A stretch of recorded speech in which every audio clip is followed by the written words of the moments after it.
Tween.js is a library that makes it easy to animate objects. In my retro snake game, I used Tween.js to animate the snake. The snake is just a collection of blocks, and each block is tweened to its next position. Another time I used Tween.js was to animate my Rubik's Cube. The Reddit community really liked this one, and a huge part of it had to do with the way the animations ran. All I'm trying to convey with these examples is that understanding how to tween objects is essential for creating smooth, interactive 3D demos. And in this Three.js tutorial, we'll go over everything you need to know to get started with Tween.js. Let's jump right in. So the first thing we're going to do is just set up our Three.js scene. Here I'm adding an axis helper to the scene. I'm adding a box geometry, which is of size 4 by 4 by 4. This is the main geometry that we're going to be moving throughout the scene. And here I'm adding in the ground geometry just so that we can easily visualize the movements of the box geometry relative to the ground. So if we refresh the page, you'll see our base Three.js scene, which contains the box geometry, the ground, and the axis helper. From here on forth, we can actually start working with Tween.js.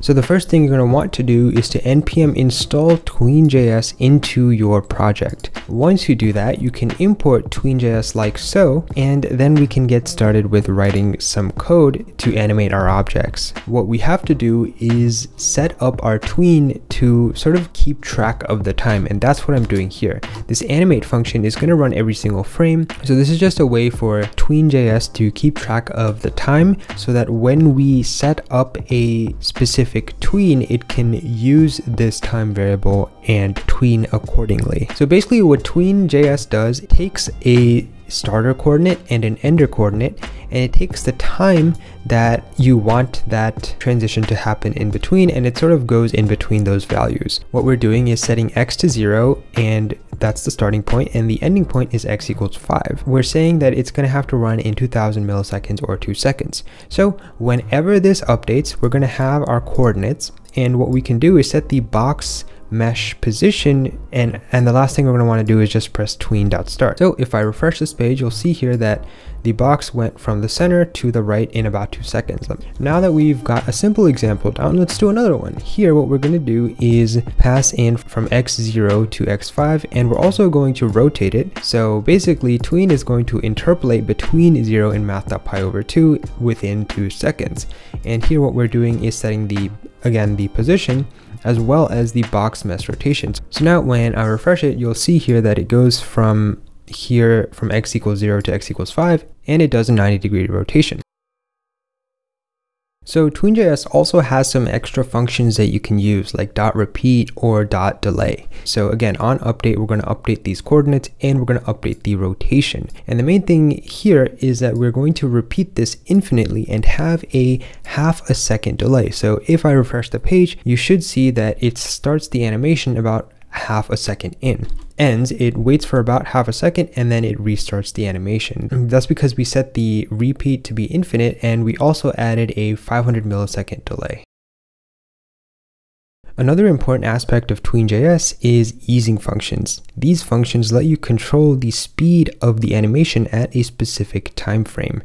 If you want to get a full list of examples, then you can head over to easings.net and check them out. Let's jump back into the code and see how these work. Fortunately, Tween.js makes it really easy to work with these easing functions, and here's a quick example of doing that. So right now, the rotation and the XYZ coordinate changes are basically the same, but the main thing that we're going to add here is this easing function, and here we can just pass in an easing function that we get from the Tween library itself. If you just type tween.easing, then you can see from VS Code that there's a ton of different easing functions that you can use. Here I'm going to use the exponential.in-and-out function, repeated to infinity with a delay of 500.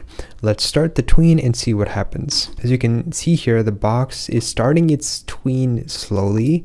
It's moving fast in the middle, and then it's slowing down at the end. This might be a little hard to see, so let's sort of compare it to a linear tween. So here what I'm going to do is I'm going to create another box mesh with the same geometry and material, except this one is going to go in the negative x direction of x equals -5, And here what we're going to do is pass in the linear easing function.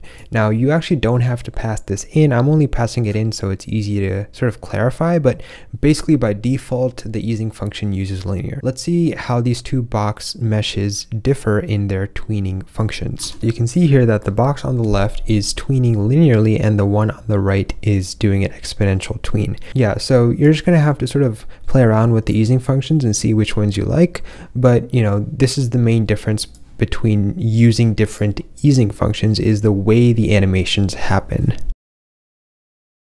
And the last important functionality of Tween.js that I want to go over is chaining different tweens. Here I'm creating the first tween, and what this tween is going to do is take our box from the 0, 0 coordinates to the 5, 8 coordinates in the XY directions, and also have a 90-degree rotation. And here we're going to ease it with an exponential function. The second tween function is going to take it back to its original position, and here we're going to do a linear tween. You can say that tween 1 is chained to tween 2, and tween 2 is chained to tween 1. If we start tween 1, we should expect that these things run, you know, infinitely because they're sort of chained together. So when I refresh this page, you'll see here that we have the exponential function going from 0, 0 to x equals 5, y equals 8, and then we have the linear function that takes the cube back to its original position.